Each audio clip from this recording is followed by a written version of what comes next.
उसको ट्राई नहीं किया है। किसी ने किया क्या?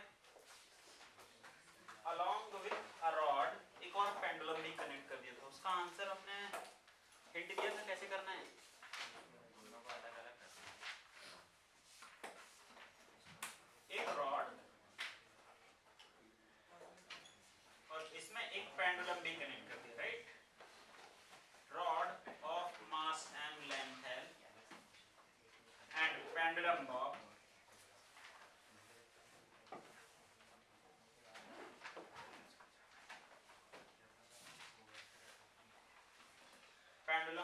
of small mass है। If it is disturbed from mean position, इसमें जैसे हम इसको रिलीज करेंगे तो ये अपने हिंज पॉइंट के वो ऑसिलेट करता है, ठीक है? So if we have given initial displacement of theta naught, so ध्यान देना इसमें दोनों के अलग अलग मास हैं। So पेंडुलम का मास स्मॉल mg डाउनवर्ड ऐसे लगेगा, रॉड का मास इसके सेंटर ऑफ मास पे कैपिटल mg ऐसे लगा होगा। सो नाउ नेट टॉर्क हमें लिखना है, net torque on the system due to this part, ये लेंथ l/2 था तो ये डिस्टेंस हो गया l/2 sin theta if this is theta, ये डिस्टेंस हो गया l sin थीटा, दोनों की वजह से हम टॉर्क लिखेंगे।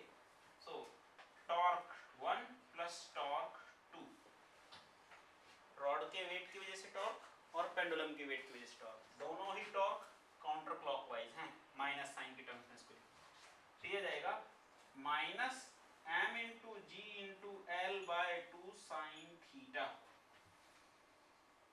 रॉड के वेट की वजह से torque, weight into length, this tau 2 m into g and l sin theta, direction wise into the plane minus sign निकाल दिया हमने कॉमन बाहर,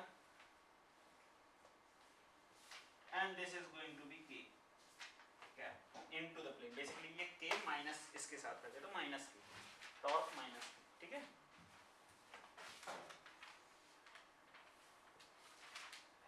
now as theta is tending to 0 for small angular displacement, इसको theta tending to 0 means small angular displacement, sin theta will be written as theta and this can turn out to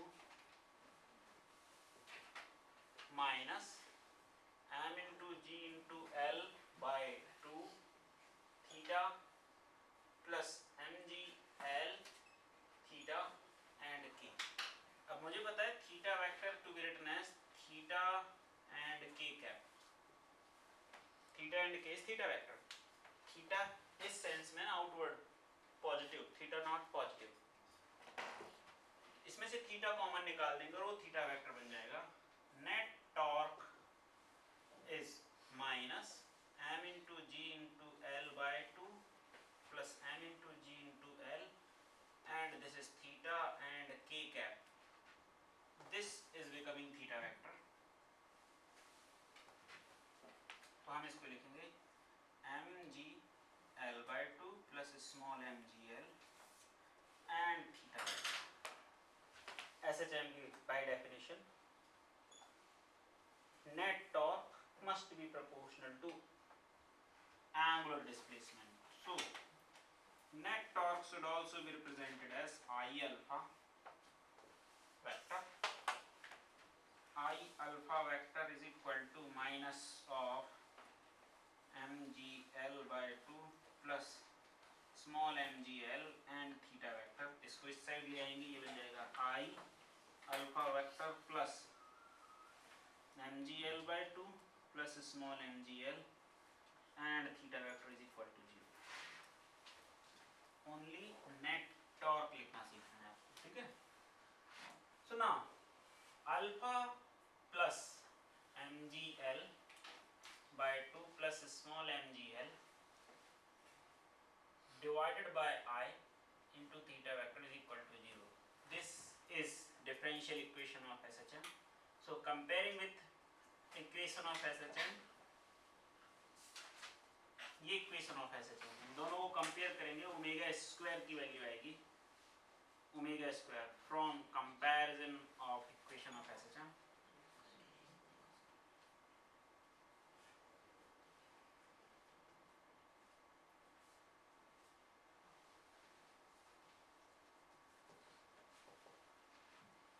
omega square is equal to this whole term,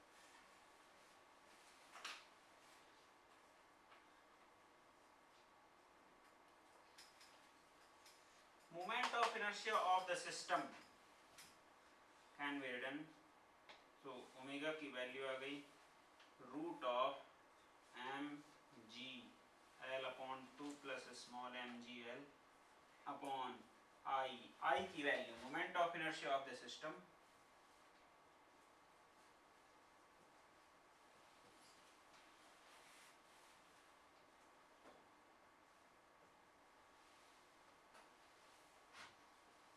I will be written as about hinge point, right?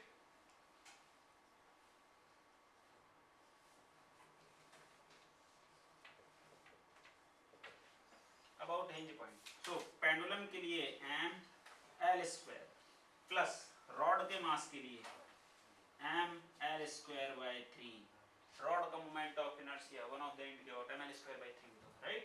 तो ये values अगर हम put कर देंगे, so will look like omega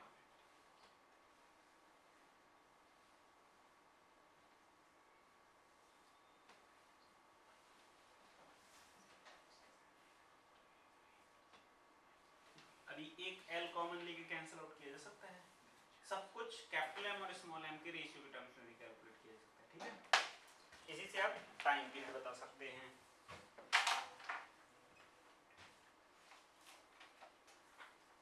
ये हो गया note. Now जैसा ये एंगुलर एसएचएम हमने पेंडुलम और रॉड का कॉम्बिनेशन का किया, ऐसे ही बहुत डिफरेंट टाइप के क्वेश्चंस बनते हैं, जैसे लेट्स से a rod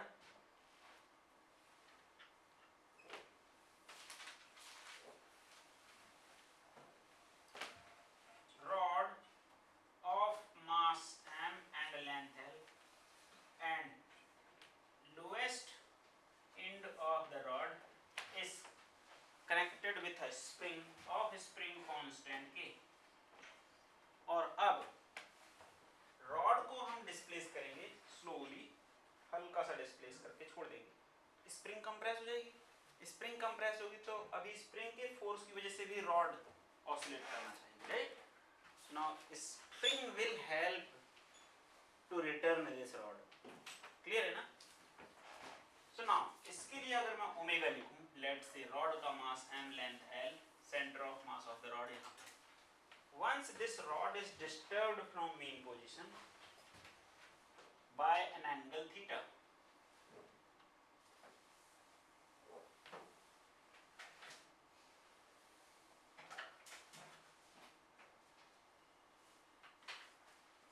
ठीक है? स्मॉल एंगल थीटा के डिस्प्लेसमेंट के लिए रॉड के इस एंड पे स्प्रिंग की वजह से, ये अगर डेल्टा कंप्रेशन हुआ है तो स्प्रिंग फोर्स लगेगा इसमें k delta, correct? And this delta will be written as l into theta. Delta is nothing but arc length, ना? Small, right? Angle is equal to arc length upon radius. Delta of the arc length, जो कि spring का compression है, जिसकी वजह से spring force लगेगी।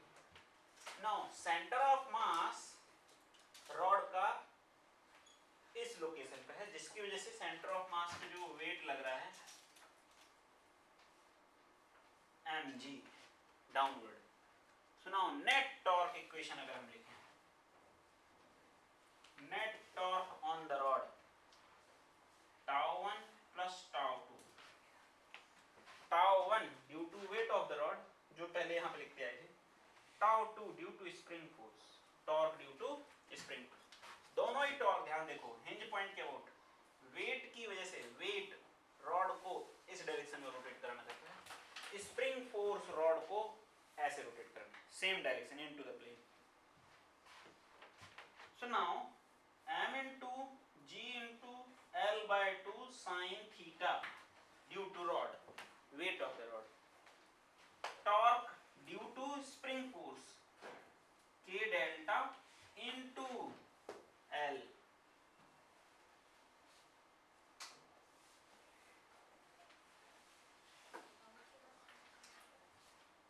Is that okay?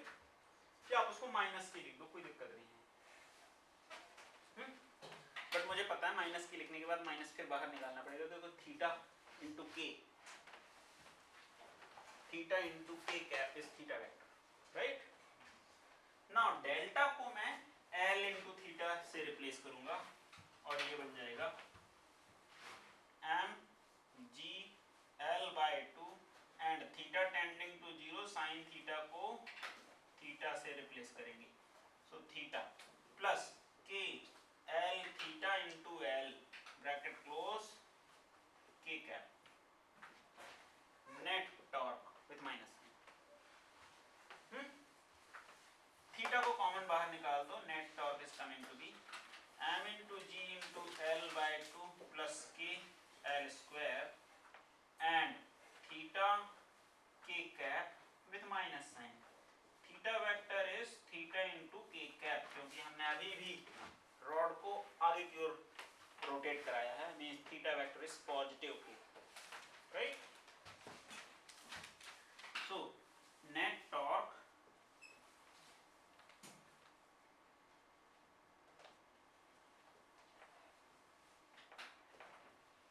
Now net torque को हम आई अल्फा के टर्म्स में लिखेंगे। Here I is only due to rod weight, right.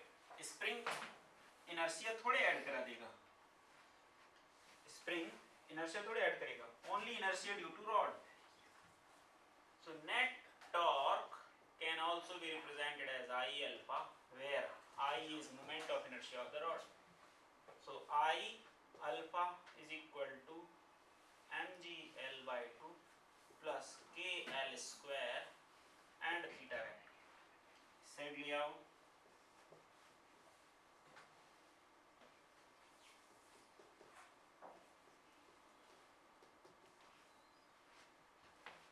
Every time same procedure, net torque लिखना है।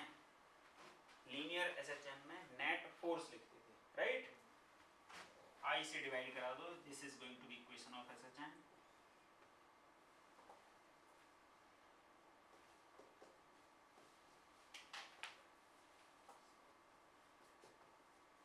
Comparing this with equation of SHM, omega square is coming to be this much,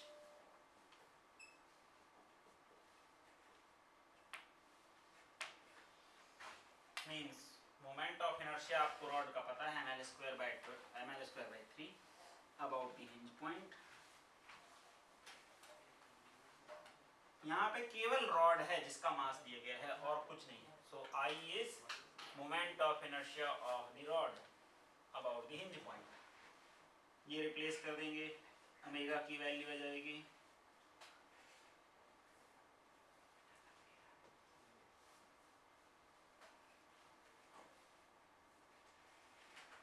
and so on. अब आप time बता दो and जो कुछ भी पूछा गया है मेरे क्या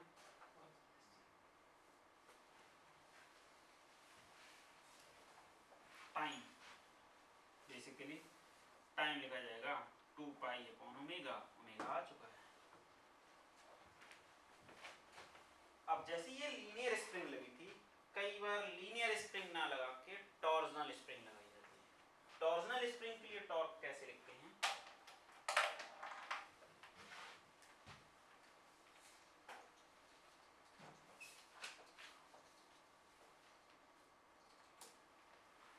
a rod of mass m and length L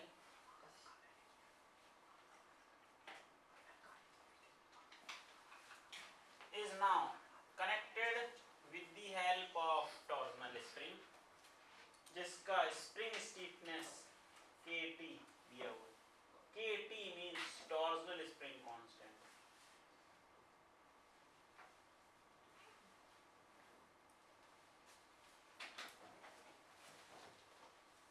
torsional spring constant. इसकी वजह से कितना टॉर्क लगेगा। अब जैसे हमने इसको डिस्प्लेस कराया, इस डिस्प्लेसमेंट की वजह से टॉर्क जो लगेगा, ये स्प्रिंग इसको इस साइड रोटेट करने के लिए टॉर्क लगाने लगेगा, right. And this torque due to spring will be act as kT into theta, kT into theta, जितना एंगुलर डिस्प्लेसमेंट उसके प्रोपोर्शनल में टॉर्क लगाएगा, right.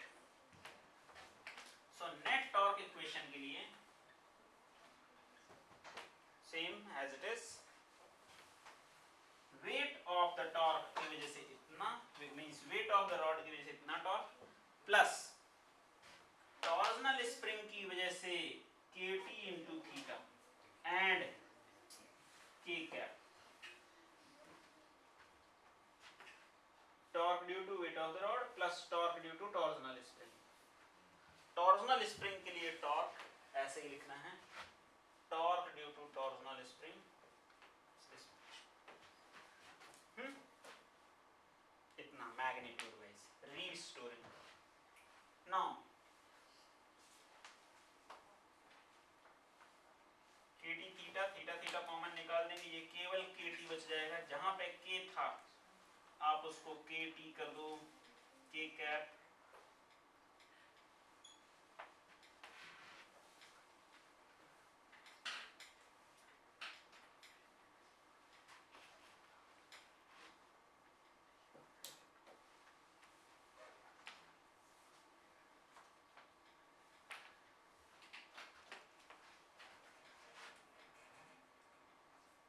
Torsional spring constant. Torsional spring constant की यूनिट क्या होगी, न्यूटन मीटर पर radian. Torque की unit Newton metre, theta की यूनिट रेडियन, तो इसकी यूनिट आ जाएगी न्यूटन मीटर पर रेडियन। तो जब भी कभी टॉर्जनल स्प्रिंग की यूनिट देख लेना आप, न्यूटन मीटर पर रेडियन के टर्म्स में यूनिट अवेलेबल है। समझ जाना कि इसमें थीटा मल्टीप्लाई करेंगे तो सीधा टॉर्क ही मिलेगा, ठीक है। ओमेगा आ गया टॉर्जनल स्प्रिंग वजह से।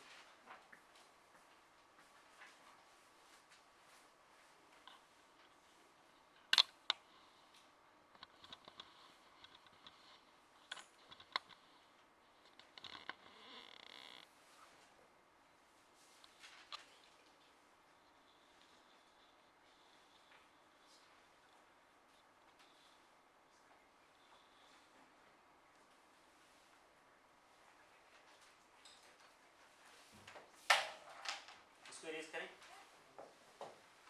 अभी नहीं।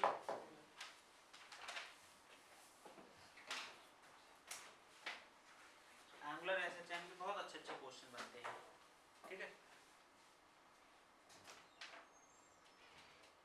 अब हम करेंगे कंबाइंड एसएचएम, ऐसे एसएचएम जिनमें एंगुलर और ट्रांसलेट मींस लीनियर दोनों एसएचएम इन्वॉल्व हैं, ठीक है।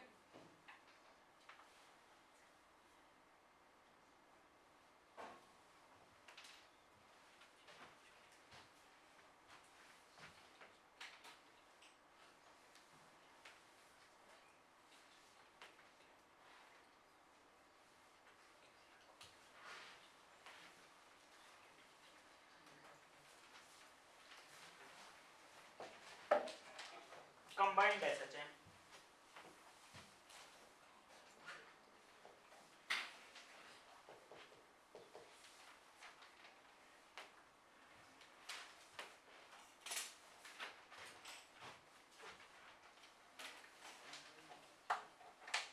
एनर्जी मेथड का डिस्कशन हमने कर लिया है ना, कि एनर्जी, टोटल एनर्जी के इक्वेशन को डिफरेंशिएट करें तो इक्वेशन ऑफ एसएचएम सीधे आ जाता है, राइट।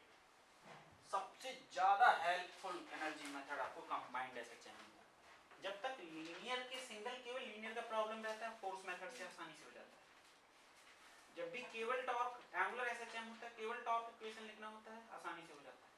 लेकिन ऐसा सिस्टम जिसमें टॉर्क भी लग रहा है, फोर्स भी लगाना पड़ रहा है, या फोर्स इक्वेशन भी बन रहा है, टॉर्क इक्वेशन भी बन रहा है, ऐसे क्वेश्चन को बेस्ट है आप एनर्जी मेथड से सुनाओ ध्यान देना, कंबाइंड एसएचएम बेसिकली कैसे करेंगे हम। बट ऐसा नहीं है कि केवल टॉर्क इक्वेशन से नहीं बन सकते, केवल फोर्स इक्वेशन से नहीं बन सकते, कन्वर्ट करना पड़ता है तो पूरा एनएलएम लीनियर वाले के हिसाब से एनएलएम इक्वेशन पूरा लिखना पड़ेगा और रोटेशनल डायनामिक्स के हिसाब से नेट टॉर्क का इक्वेशन लिखना पड़ेगा, ठीक है। ओके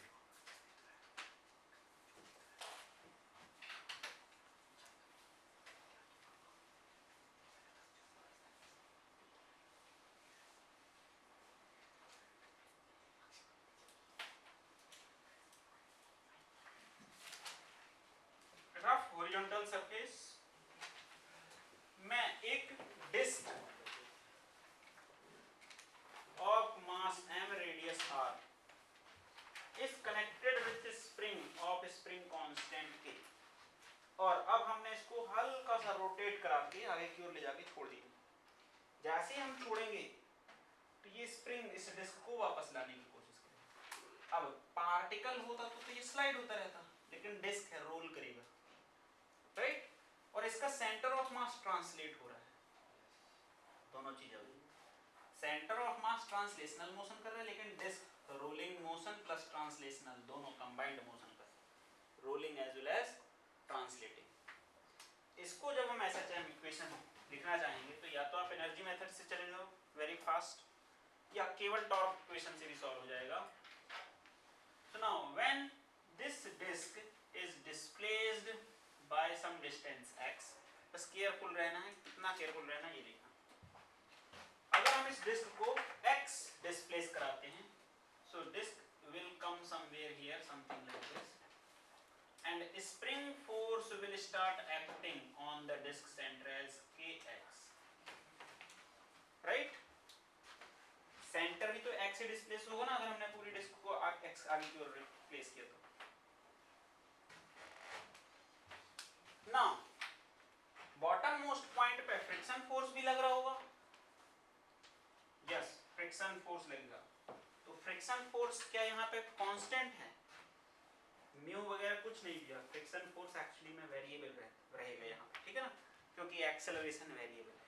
ओके सो नाउ अगर मैं नेट टॉर्क लिखना चाहूँ, सेंटर पे बैठ के लिखूंगा तो मुझे फ्रिक्शन फोर्स ही पता नहीं है, so I will choose a point which is at the bottom most point, ताकि फ्रिक्शन की वजह से टॉर्क जीरो हो जाए और स्प्रिंग की वजह से टॉर्क मुझे पता है लिखना।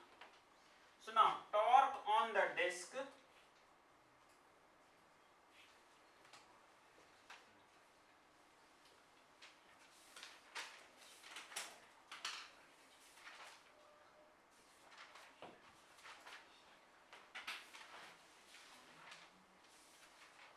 about point of contact, जहां पर वो ग्राउंड के साथ कांटेक्ट में है उस पॉइंट के अबाउट टॉर्क लिखना है, मींस इस पॉइंट के अबाउट।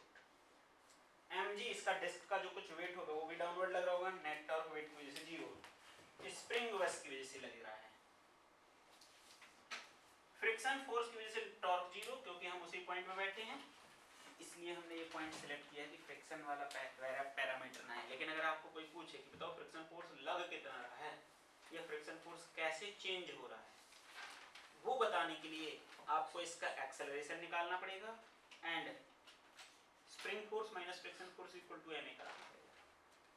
तो अब आपको पता है कि एसएचएम में एक्सेलरेशन तो टाइम के साथ या डिस्प्लेसमेंट के हिसाब से वेरी हो रहा है, इसका मतलब स्प्रिंग फोर्स भी वेरी हो रहा है तो फ्रिक्शन फोर्स भी वेरी हो रहा होगा, ठीक है ना। तो एनएलएम इक्वेशन लिखना पड़ेगा। नाउ नेट टॉर्क लिखेंगे kx into r, ये distance r with minus sign, and k cap, ये k कैप, इसको पॉजिटिव टॉर्क लिखना पड़ेगा, सॉरी, ठीक है।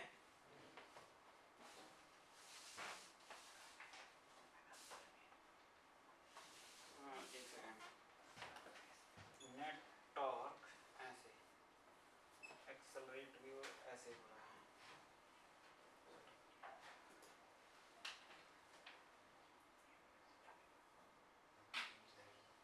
और डिस्प्लेसमेंट, ठीक है, एंड एंगुलर डिस्प्लेसमेंट हमने ऐसे दिया है, एंगुलर डिस्प्लेसमेंट हमने ऐसे दिया है,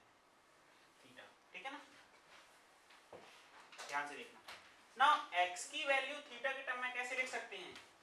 अगर सेंटर इतना मूव हुआ है तो मैं लिखूंगा x is equal to r into theta. अगर हमने डिस्क को थीटा एंगल रोटेट कराया है तो सेंटर का movement r into theta, arc length या कितना रोटेशन हुआ है उसके हिसाब से। सुनो, थीटा वेक्टर लिखने में ध्यान देना। थीटा अगर मैं वेक्टर के टर्म्स में लिखूंगा, यहाँ पे थीटा आगे की ओर रोटेट किया तो थीटा इनटू द प्लेन है, means theta vector will be theta into minus के।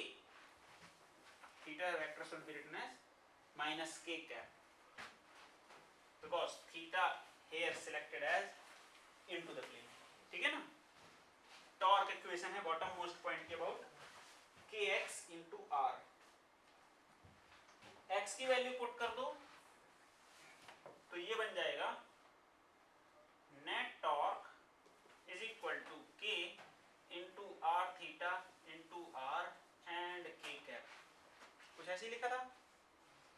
अब r के टर्म्स में ये बन जाएगा k r square theta and k cap. ये टर्म इससे रिलेट करो जरा।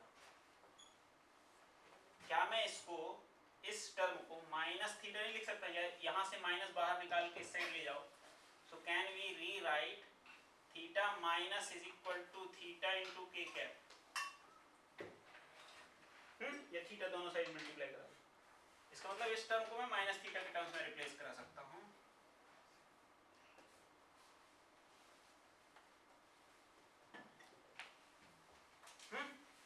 And this minus will come out.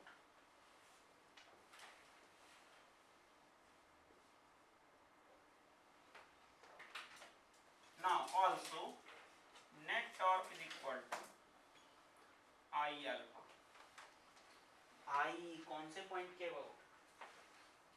Disc का moment of inertia which point के अबाउट? सेंटर ऑफ मास? नहीं, जिस पॉइंट के अबाउट आपने टॉर्क लिखा है। समझ में? हम हमेशा उन्हीं टॉर्क इक्वेशंस को कंपेयर करते थे जो सेम पॉइंट या सेम एक्सिस ऑफ रोटेशन के अबाउट। अभी हमने जब वो टॉर्क लिखा था डिस्क में स्प्रिंग की वजह से, कौन से पॉइंट का अबाउट लिखा है? बॉटम मोस्ट पॉइंट ना, वो लिखा है torque on the disc about the point of contact. तो जो अभी इनर्शिया सिलेक्ट करना, क्योंकि दोनों को कंपेयर करना है ना, आप ऐसे कंपेयर नहीं कर सकते कि ये वाला torque equation bottom most point के अबाउट लिख दिया और ये आई अल्फा सेंटर के अबाउट लिखा। आया समझ में? अगर ये वाला टॉर्क बॉटम मोस्ट पॉइंट के अबाउट था तो इस वाले टॉर्क को भी बॉटम मोस्ट पॉइंट के अबाउट ही लिखा जाना चाहिए। मींस यहाँ पे आई भी बॉटम मोस्ट पॉइंट के अबाउट होना चाहिए, then they are equal quantity या सेम टॉर्क। ठीक है? सुना, दोनों को कंपेयर करेंगे। I about point of contact,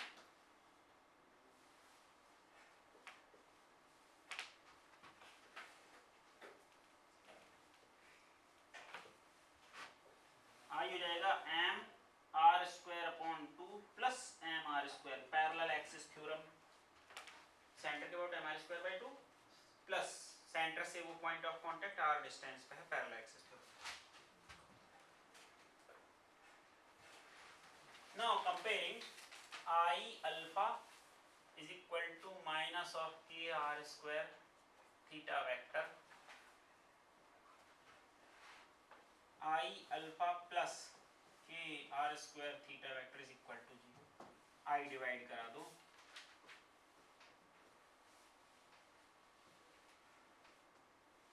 सबसे ज्यादा जो मिस्टेक होती है इस प्रॉब्लम को सॉल्व करने में या इस टाइप के डिस्क प्रॉब्लम सॉल्व में, आई हम सीधा सेंटर ऑफ मास के अबाउट लिख के छोड़ देते हैं और वो ऑप्शन में दिखेगा।